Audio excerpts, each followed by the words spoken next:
natin tong ating lugar. May bago tayo. Ba't ito? Sabi ko sa kanya, red tapos yellow. Yung ano natin, yung thumbnail natin, di ba? Red tapos yung ano.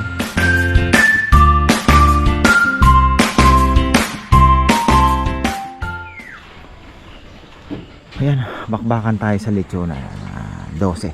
Farmer ang inaano nila. Bali, 10 ang order natin ngayon. Kasama na po yung 3 dine-in dito. Yung 2 pang chop. So, bali 12 lahat. So, ito, silipin natin. Okay na pala itong puso. Kaya lang, may kaunting kontrobersya dito. At yung magtatay ay hindi nagkasundo sa ginawa. Ayan, oh. Linagyan kasi ni Papayam ng screen. Ayan, oh, may screen. Sabi ni Bebe, anong silbi ng screen daw? Dahil syempre magpapapicture ka, nga naman yung view nasira. Ako kasi ang nasa isip ko, parang ano lang dito, parang maliit lang na harang lang, para lang hindi ka tumol dumiretso. Open siya. Si Papayam ang inaano security. Ang iniisip ko naman, wala namang sense yung harangan mo yun dito. Ang bilis lang tumawid eh. Kahit taasan mo yung bakod, kung gusto kang pasukin, papasukin ka, di ba? So, ganun lang naman yan. Kaya, ayun, hindi ko alam kung ano ang ano nilang dalawa. Pero sa akin, pwede na to. Pagtsagaan na natin. Ang inaano ko kasi sana, sabi ko kay Junjun, yung makakapag ano ka ng maliit na parang tubular din lang, tapos hanggang dito lang, para pag ano ka picture ka, parang nakaharang lang dito lang, yung mababa lang po yung pinaka frame mo, di ba? Ang inaano lang naman kasi natin, pag may umupo baka biglang mahulog eh, baka dumiretso. Ayan po yung puso natin, tambayan natin. Ayan, ay, oh, di ba? Ganda na, beautiful. Ay, tapos meron akong balak ilagay doon 2 lamesa nga, napakita ko na last vlog kahapon. 8.5 yung isa, 6.5 yung isa. Sabi ko kay Bebe, plus 1,000 para sa delivery. Hinintuan ko na yun eh, nung naghatid ako sa kanila doon sa resort, nung nag-swimming sila. Nakita ko, dinadaanan namin sa Panipuan. Andun din pala yung pwesto ni na Sydney eh, malapit lang. So ayun, ang tawag dito, nakita ko, parang sabi ko ang ganda dito. Kasi pagka kahoy kasi, mga ka-farmer, ang problema po natin sa kahoy, init araw, talagang pag-expose, no? Initan, arawan, talagang ang pangit na, mabilis pong masira. Unlike doon sa bato, mas ano, di ba, mas maganda siya. So tingnan natin kung aaprubahan. Busy na sila. Ating mga lechonero ay busy. Sabi ko sa kanila, hindi kayo humingi ng tulong kay Junjun kasi meron naman tayong backup 12. Kako, hindi ba kayo mahirapan? Kasi baka mamaya mag-suffer naman ang lechon. Pinipilit ninyong iraos yung dosing yan at di ba? Mangyari yung dati. Alam niyo na. Pinalindo noon na pinipilit nila, tapos di naman na maayos yung trabaho, ayaw nila ng kasama. So hindi po pwede yun kasi ang main ano natin, yung kapakanan ng business, diba? Para magtagal, hindi po pwedeng kikita tayo, diba? So ayan,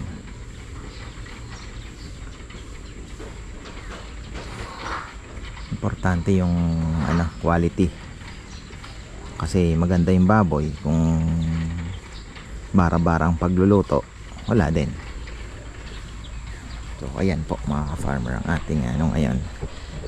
So mukhang update sa mga kaibigang langaw ngayon, talagang medyo mas nabawasan na po talaga mga ka-farmer. Wala na season, may season din talaga, no?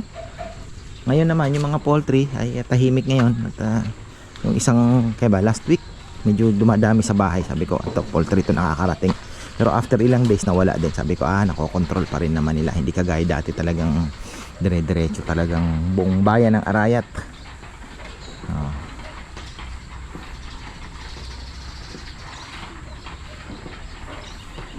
Umiikot na, sabi ko yan ang critical na oras yung kabagong salang pa lang, puro 40 kilos pa naman to.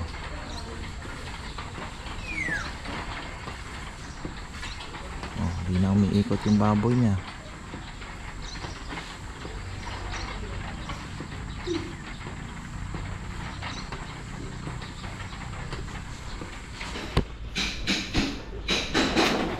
Natin tong ating lugar. Dito nagpupugad yung ating mga kaibigang paniki. Pero pagka pagka umaga wala sila. Pero yung mga pinagkainan nagiiwan sila dito. So ayan na po yung ating lamesa. Ayan, reserved na. Medyo busy tayo. Ayan, ito din, may tambayan na dito. Naiwan na to dito. May nag-request kasi yung may, di ba may 98 years old tayo naging bisita. Nag-request ng ganito. Ayan, binigay natin. Tapos next week, gagawa tayo ng isa pang lamesang, sino pong tumatawag, gens? Wala. Ayan. Palochina. Kailangan natin gumawa ng isa pang ganito. Kung singhaba lang siguro nito, tama na Kasi si Bebe, gusto niya isang long table na ganon. Sabi ko, Bebe, mahirap maghanap ng mahabang ganito kasi kailangan ng walang dugtong. 'Di ba? Ito yung pinaka bang tawag nila diyan. Yun yung sinasabi ni Papa Yam. So, ganyan lang ang pinaka maximum natin magagawa. Ngayon, kung dalawang ganito,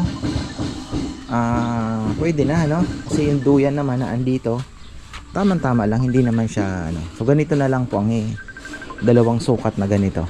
Ayan, dalawang kailangan 1, 2 para ito magamit. Ayan.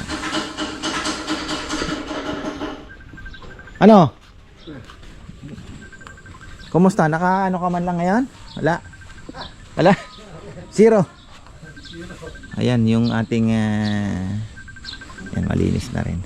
Kung yung doon yung maliit na kubo, baka upuan. Ito, nadali na rin. Yung maliit. Very good. Yan, set up pa po kami ng lamesa. Ang ganda ng tingnan Hindi ko po talaga akalain na magkakaroon ng ganito dito. Thankful tayo, talagang blessing talaga ito, mga farmer. Wala sa future, plano ba o basta bigla na lang may bumulong sa akin Ako, yun talagang mga bumubulong na yan talagang pinakikinggan ko Hindi kasi talagang Nako, shoutout pata kay Tito Rick Galang. Ayan.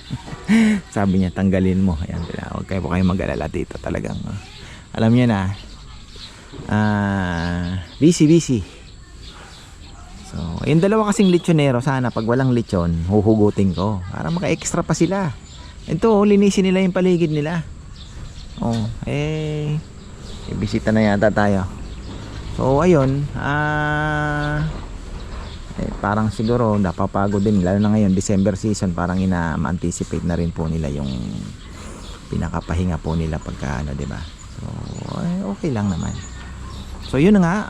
Speaking of the bulong, mga ka-farmer, ako naman po ay pag may bumulong sa akin, pero syempre diba, hindi naman po literal bulong, baka sabihin nyo si ka-farmer baliw na may bumubulong. Yun, yung bigla na lang at the back of your mind, parang may nagsasabi sa'yo, yung bigla na lang na pinapaisip sa'yo. Yun po yung ibig kong sabihin, yung bumubulong, bigla sa'yo yung pinapaisip, bigla sa'yo, uy, oo nga bakit hindi, yung mga ganon ba. So, ayun po, kagaya nun sa parking, 'di ba? Nakita natin. Ako naman po kasi pag nakita ko, kailangan talaga. Next week kailangan magawa ng paraan. So, ito po yung parking natin. Sabi ko nga, walang gaanong gastos. Total, hindi naman nag-uulan. Matigas naman na yung lupa. Bakit hindi na lang natin linisin, 'di ba? At pagtiyagaan na lang muna. Huwag na natin munang isipin na mapasimento or what, 'di ba? At importante magamit. So ayun, lininis namin. At least mga 8-10 cars kaya po dito. Kung maaayos ng maigi, kaya naman. Maililipat yung poste na yon na nakakasagabal. Ayan, next week yan naman ililipat natin. Yan lang naman, bilis lang naman po yan. So ayun, ayusin natin. Ngayon, order pa ako ng isang elf na graba, ikakalat natin dyan. At the same time, pagka po tayo ay magsisimento, kaya naman natin kalay-kayin yung graba, makukuha ulit natin, magagamit naman natin sa pagsisimento. Ito, kailangan nating ayusin yan. Ito medyo gagastosan talaga natin. Talagang ang bilis masira gawa nung, alam nyo na, yung mga paa, mga andito mga bata naglalaro. So tiyaga na lang po muna natin for the meantime, pero gagawan po namin ng paraan yan. May iniisip si Bebe, parang rubber na lang daw na mat na yung pinag makapal para safe din sa mga bata. Pero maganda din sana yung grass. Kaya lang talagang siyempre sa dami po ng mga nagiging bisita natin, di ba? Ayun, talagang ano. So ayan, Transportify na naman tayo mga farmer. Yan ay mga mga deliveries din natin yan. So ayan, maraming salamat po sa walang sawang pagtangkilik sa aming lechon. Ayan, thank you. Sana magkaroon tayo ng ilang kubo pa doon sa may malapit sa isang kubong ganito. Mukhang medyo maliit lang siguro na parang, 'di ba? Pwede namang tawiran lang. Pwede naman po na hindi na ganon. Parang tawiran na lang, tapos i-squeeze up natin to, isang mesa na lang, gano'n na lang po ang natin, ang gagawin natin. Depende kay manager, si manager ang tapos dito, ito wala, matinding pala isipan pa kung anong magandang gawin dito mga farmer kasi di ba yung kitchen, sabi ko lilipat, kaya lang biglang parang alam mo na, habang dinidelay mo bigla mong nare-realize, teka parang marami nagsasabi swerte na tayo dyan, pero lang man yun mga ka-farmer. Sabi nga ni ka-farmer Tani, wala namang swerteng lugar. Tama naman po yun talaga, I agree, pero alam niyo yun, yung kasabihan lang sinasabi lang natin, pero naman, ang swerte po kasi talaga yun biyaya ng Diyos yun di ba? So yun, sabi ko, ang inaano ko lang kasi parang hindi na tayo gagastos ng di ba, dudugtungan mo na lang yan, hindi ka nagagastos ng malaki. At the same time, nasanay na rin po kami dyan, tapos yung kainan na andoon, parang yung movement ba, nasanay na kami. Kung maglilipat na naman, mas malaki din ang gastos. So titingnan po natin, pero ito kasi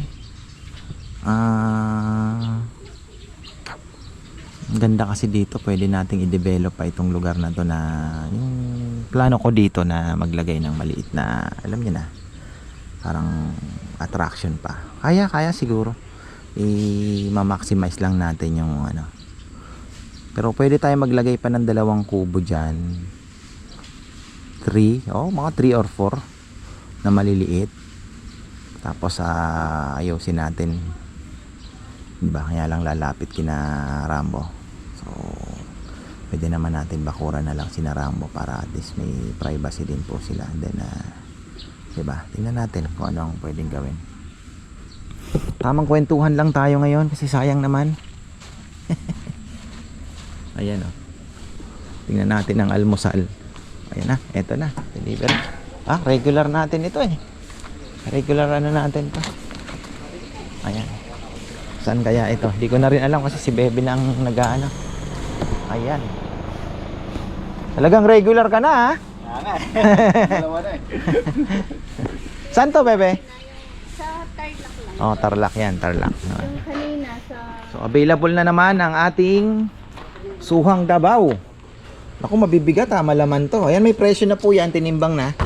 At ano bang tawag dito? May pa-pre-taste yan si Mama Bet. So ayun pa, may isang sako pa tayo. Naunahan na lang. Tapos ang chili garlic crab natin, konti na lang. Next week po magluluto kami. So ayan, maraming salamat. Shoutout pala kay Richard. Uy, kasama ko sa barko. Bigla na lang nag-message sa akin. Nag-order pala siya. Sabi niya, tol, ang sarap nito. Sabi niya ganun. So binaon niya po ata sa barko. Tuwa naman ako. Sarap, sabi niya, mapapakanin ka talaga. Ito yung mga gusto ko, sabi niya. Ay, salamat naman. So, ayun. At available pa rin ang banana chips. Ayan. 100. Uy, sakto ah. Ayan. So, may paprites yan. Si, ano. Ganyan na lang yan? O magpapaayos pa yung lamesa? Set up natin. Kulang na ang upuan. Kulang ang upuan. Ayun lang, ano. Tapos sa kabila meron pa din. Kaya ko lang yung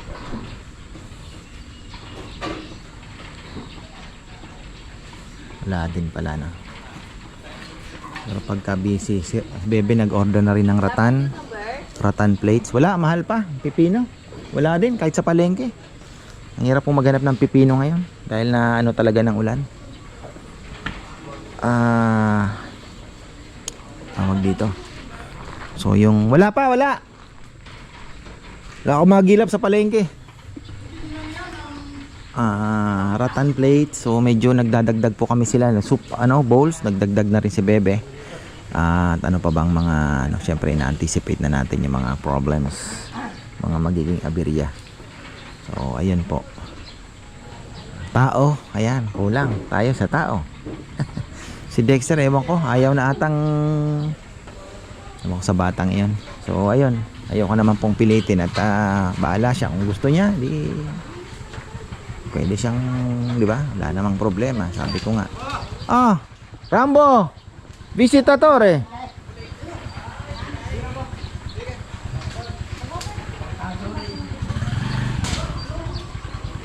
Ayan, so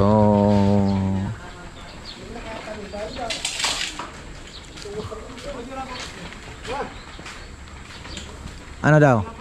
Bali. Ito mga nag-uuling. Magbali yata ini. Mag-uuling yan. Ay, mga nag-uuling yan. Na. Ilang sako daw? Ha? 25. Wala ba tayong mga sako dyan? Sayang din po kasi yung sako, 10 piso din yan. Kaya gusto nila dito, kinukuha.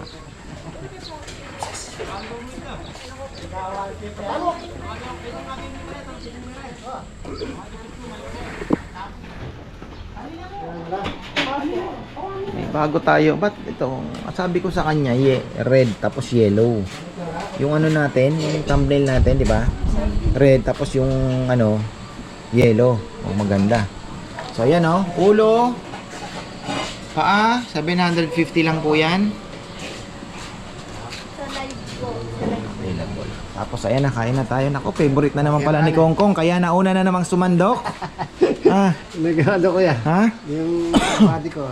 Tapos merong ano dito. Ayan po yung Yung mga papalakas ng tuhod. tumbong. Na, kakapusin natin ang ulam natin. Ayan lang ang ulam natin. Di nagkuha ng talbos ng kamote. Ayan, hindi nyo talbos. Ano yun eh? Ano ko yun ha? Oo. Fiber. Healthy. Yung dugo. Oo. Panapot ah. Nasaan na yung mga maghahalo-halo? Wala pa? Wala pa naman si Nathan. Target ngayon, 100. Wala, nasa ano? Ha? Ay, ayan na. Waiting na tayo. Kulang daw pala tayo sa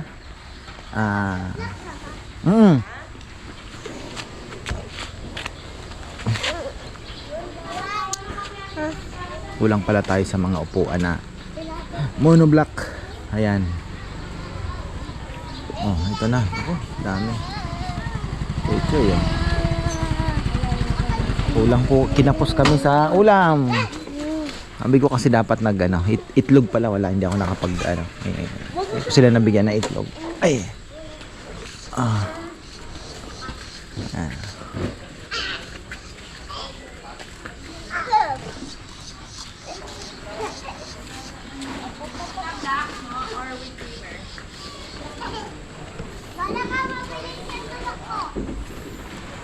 Mukhang may bagyo na naman next week ata. Parang babadya na naman ating mga baboy, mga farmer yan Hindi ko may mga putok-putok kasi sinalang nila ng matik agad. Hindi na ay manual dahil nga busy. Ayan mga putok-putok tuloy.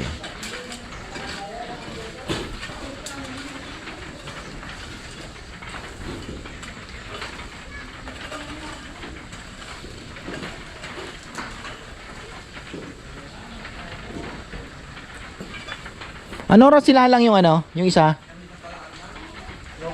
Yung isa, anong oras sinalang? 3:50, alas 4, 4, 5, 6, 7, 8. Ha?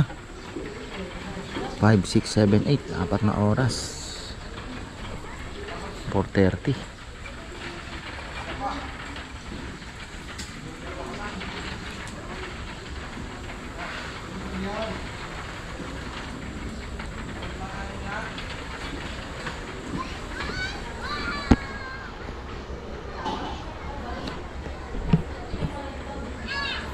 So dito pwede pa tayo maglagay ng kubo, mga farmer. Kahit singit lang dito, ayusin natin to. Ito kahit pa ganun. Lang yung araw. Sa pool siya,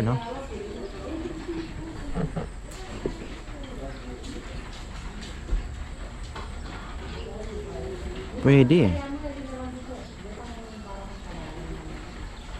Wala na rin naman pong tawag dito yung mga baboy dito at maganda na rin naman. Pwede siguro dito.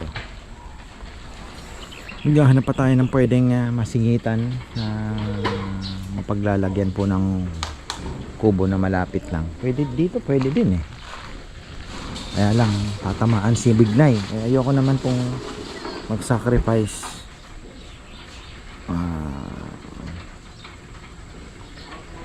Tingnan natin.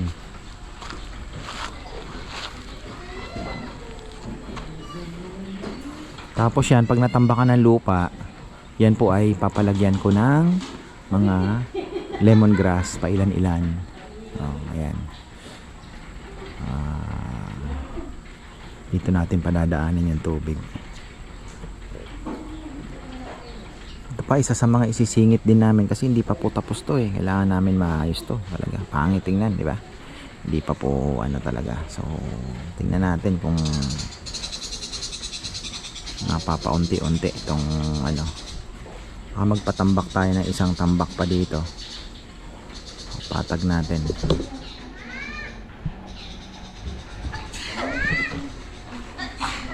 Wow. Okay na tayo mga farmer. So ayan, may dumating na ambulansya. Ayan. So ayan, marami pong salamat at another day, another Saturday, another hope. Panibagong araw, panibagong pag-asa mga farmer. So ayan, abangan nyo na lang po yung ating lechon day ngayong araw sa lechon house. Sana ay maging okay naman po at yun yung mga projects natin. Marami pong salamat sa pagsuporta ninyo. Ayan, thank you. So ayan, maraming salamat at magandang buhay.